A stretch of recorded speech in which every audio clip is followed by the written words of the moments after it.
from where we stopped yesterday. So, and probably I will just quickly give a recap of what we did. So, we started at looking at the dynamic model of infectious diseases. And we said that we need to know the kind of disease that we want to model.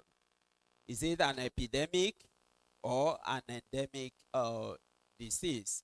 So if you are dealing with an epidemic, we say that there are certain things we may not need to incorporate into the model, and out of this is demographic parameters.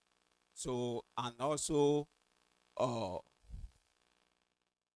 so we will be talking about the demographic parameters in particular. Then from there, we also went on to see how we can extend that particular model to capture an endemic disease by limiting ourselves to SIR model. Okay, so today we will see that there was no emphasis on each of these parameters yesterday, like beta, gamma. They are just model parameters that has no direct physical meaning attached to a particular disease. So, meaning that if anyone wants to go on to simulate this model, you can decide to pick any parameter value for your gamma, for your beta. And why did I say that? We know that the recovery rate for malaria, it could be different from that of COVID-19. Is that true? So if I put gamma to be maybe 100 days, so to say, would that be talking to the reality of COVID-19? Okay. But as long as we are not attaching this model to a particular disease, we are free to choose any parameter value for that model. Is that quite clear? So, but what we are going to do today is that we will move on from here we are, where we stopped yesterday, to see how we can extend such model to address a particular disease. So, and the first of it that we are going to look at is COVID-19. I think I said a little thing about COVID-19 yesterday, particularly on the index case, right? Okay, so we said that before we come up with a compartmental model, it is important for us to go through the history of that particular disease. So we look at a brief history of COVID-19. So we all know that COVID-19 is a viral disease, isn't it? Okay, we need to establish that. Then, so what is the mode of transmission of COVID-19? We know that COVID-19 spread mainly between people who are in close contact with each other. For example, at a conversational distance. Is that true?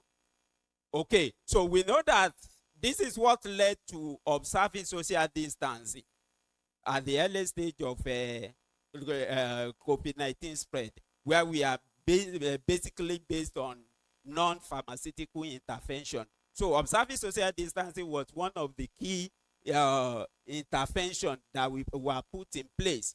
Okay, so COVID-19 has some common symptoms, including fever, cough, tiredness, loss of taste or smell. Then we also know that the incubation period of COVID-19 is about 2 to 14 days, while the latent period is about 5.5 days. By now we know the difference between latent period and incubation period. That has been explained to us. Then we also need to know, is there asymptomatic infection? Do we have some people during the period of COVID-19 that were infectious, but they are not showing symptoms?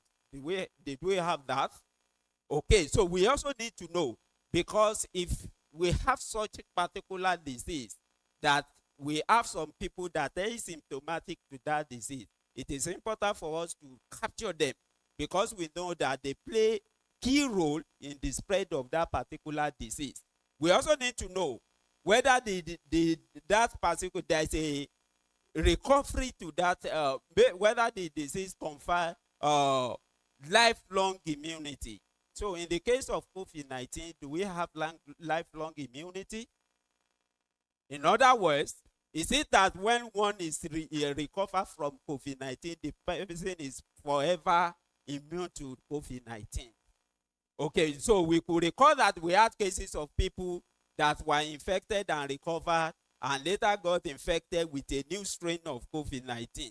So as such, there is no lifelong immunity to COVID-19. And we also need to know, when one is infected with COVID-19, is it possible that the infection takes life of that person? We had cases of people that died due to COVID-19. So bringing all this together, so we have more of information about COVID-19, but we are limited ourselves to this. So keeping all this in mind, one may move from there to come up with a compartmental model. So we've established that there's an asymptomatic infection. So it will mean that there will be a category of people who belongs to that class, isn't it? So that's why we came up with this model, such that the total population as at that particular time is grouped into susceptible pre-infectious individuals. Since there is a latency period for COVID-19, it is important for us to include the exposed class, which is pre-infectious stage. Then we also have asymptomatic individuals. Then we have symptomatic. Then since there is a immunity due to disease, even though it is not permanent, people recover and then later they can also become susceptible to the disease. So we had, as such, we have people moving from susceptible to exposed. Then every exposed pre-infectious state can either move to asymptomatic or symptomatic, such that the proportion of people that the proportion of people that progress from exposed either become asymptomatic, so that we have 1 minus kappa rho. So the progression rate is rho, where the proportion is k. So we have 1 minus k rho. So why the other part, sorry, I wouldn't know why the display is like this. So the other part will be kappa rho.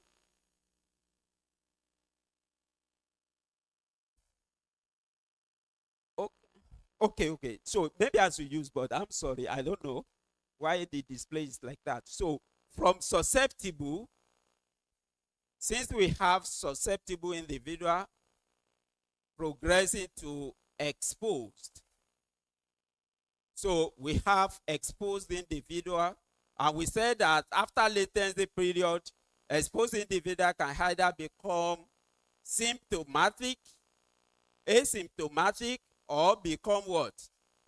Or become symptomatic. Then we know that there is a recovery after infection. So we have people recovered and asymptomatic individual can also recover. So this way, for this, we have lambda h. You remember yesterday that people live susceptible to expose at the rate first infection, at the incidence rate, isn't it? Which is time to be the force of infection. So in this case, we consider that, okay, I also need to know, a bit to ask, if we have asymptomatic and symptomatic individuals, is it possible for the two of them to spread the disease? It's possible, right?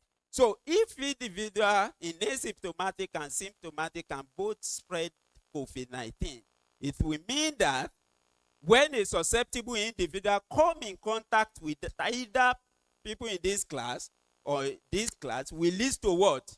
Leads to transmission.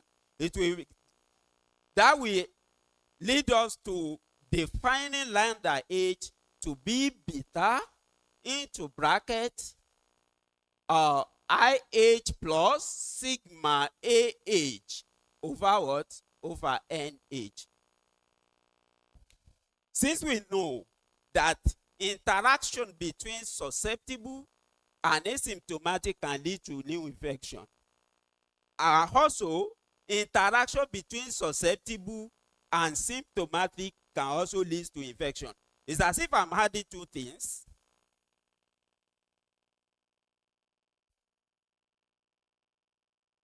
We have the transmission due to contact between SH and AH, isn't it? And we have that to mean beta SH times what? Times AH, right? Over NH. In this case, it means that I've chosen what type of force of infection? Standard incidence. And one may ask, why did I choose to use standard incidence? Okay, that will mean that I'm dealing with a large population. Take, for instance, Nigeria population. So, plus the transmission due to contact with what?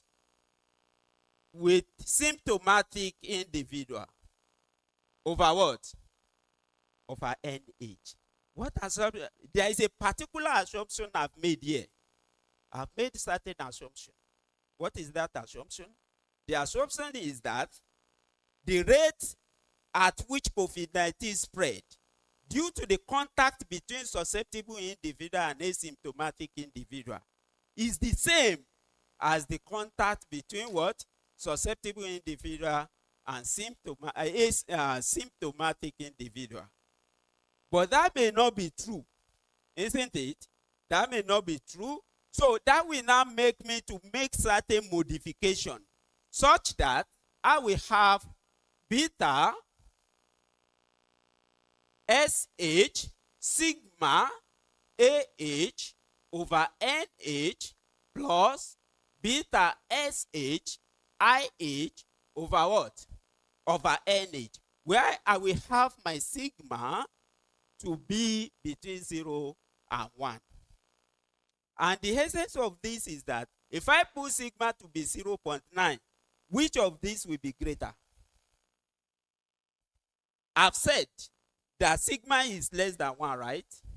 So that means if I pick any value between 0 and 0.99999, it means it's a scaling factor, isn't it? Because it causes reduction to that term. It will mean that the transmission due to asymptomatic is less than that of what? Symptomatic. So I can simplify this further such that I will have beta into bracket sigma AH plus IH SH over what? All over NH. So I don't have to put it this explicitly. So I will have it this way. So this is the incidence rate. But I only need what? I need my lambda. Such that the lambda we will have here will mean lambda is equals to beta into bracket sigma AH plus IH all over NH. That is my lambda, which is the force of infection that was defined yesterday. Okay, is it coming as a question? Okay, you can note it. Note your question because it has been announced that the question will not be entertained in the course of the... So note your question. Then, okay, so we have that force of infection. If I may ask, what is beta? What is beta? Beta? Beta? What is leading to transmission?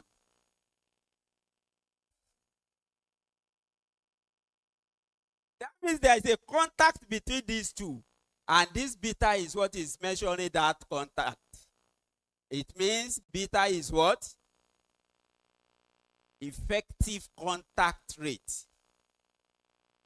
It is not every contact that leads to infection.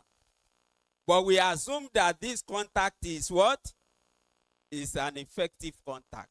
Only the contact that leads to infection. Okay, so we have that beta. Okay, we have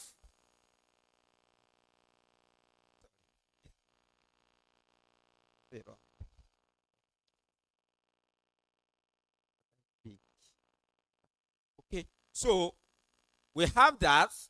Then let's say the progression. You remember yesterday that the progression from I to, we have progression to from I to R as what? As gamma. Isn't it? For the SIR model. The progression from I only goes to one compartment. That is what? At gamma. If you put progression from EH to either of these, we make it to be rho. And we know that it is not everybody that moves from EH that goes to AH.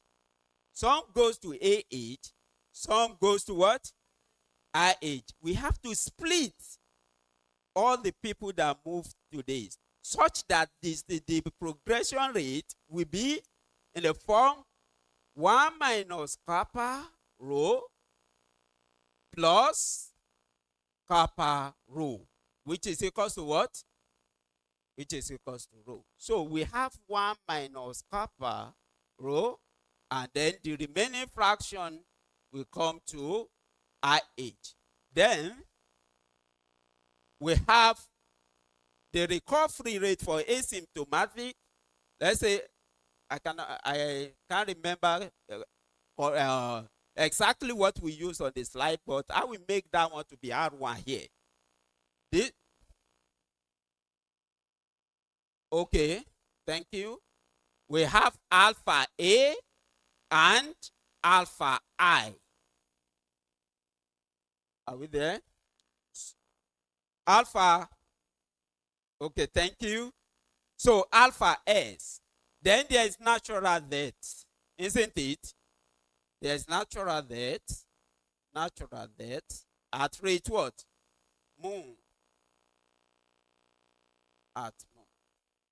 At moon. Right? So then there is a recruitment rate at, say, lambda, isn't it? And here we assume that the recruitment rate is strictly due to what? Due to birth. Okay, you remember we also had a question. Does the infection due to COVID-19 lead to death? It leads to death. Then here we have additional death rate, which we call theta. Is that clear? Okay. If we establish that, people can also die due to the COVID-19 at asymptomatic stage. But since asymptomatic, we don't know them. Do we know them? But realistically, they exist, isn't it? That's why we cannot do away without integrating that compartment into the model. So this is the flow chart for the COVID-19 model according to the natural history that we are able to capture. You will agree with me that as time goes on, we begin to see different strains of COVID-19. This base model can also be extended to capture, to become a multi-strain model, where we have the variant of interest, variant of concern. We have different variants. Okay, so that was what led to what we have here. Is that clear? Okay, so we can relate what we have on the board to what we have on the slide. So I think we can move on from here. So the next disease that we are going to look at, which is of interest to us, is malaria. It's malaria. So come to malaria, we also need to run through certain history, natural history of malaria. So we need to know the mode of transmission of malaria. And if I may ask, what is the mode of transmission of malaria? Mosquito bite. What is the risk factor for malaria? I know Prof asked this question yesterday. Can somebody tell us? So female Anopheles mosquito. So in this case, we need at least one infected female Anopheles mosquito, isn't it? So for the transmission of malaria to occur, or one infectious person, isn't it? If you have an infectious person, so let's say malaria, Nigeria is free of malaria.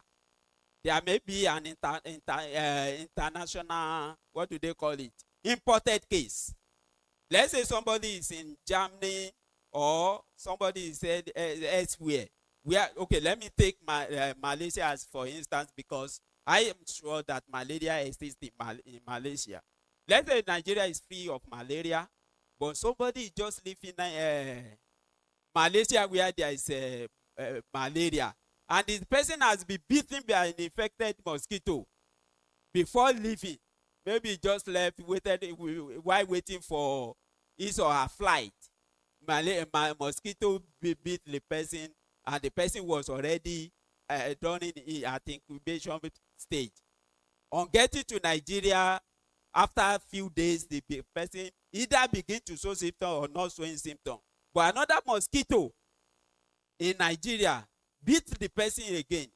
The mosquito will take the gametocyte from that person and begin to spread it.